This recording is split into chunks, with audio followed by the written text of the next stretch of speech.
आज हम बनाने जा रहे हैं 2 मिनट में सूजी की खीर। इसलिए ज़रूरत पड़ेगा हमें 1 कप दूध, 2 चम्मच सूजी, 2 चम्मच शक्कर। आप इसे थोड़ा ज़्यादा अपने स्वाद के अनुसार ले सकते हैं, 2 या 3 चम्मच।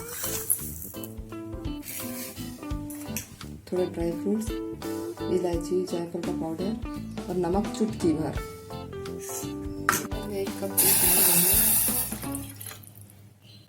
इसे उबलने देंगे, थोड़ा गर्म कर लेंगे। दूध थोड़ा गर्म हो चुका है, अब इसमें डालेंगे सूजी, शक्कर,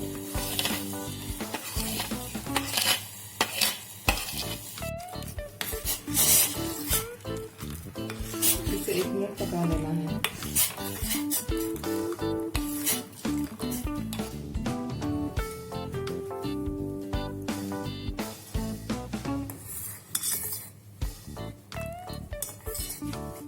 ये उबल रहा है, 1 मिनट हो चुका है। अब इसे बंद करके ढक्कन लगा देते हैं। तब तक हम ये ड्राई फ्रूट्स काट लेते हैं।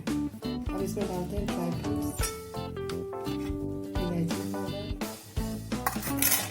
1 चुटकी नमक। सूजी का खीर तैयार है।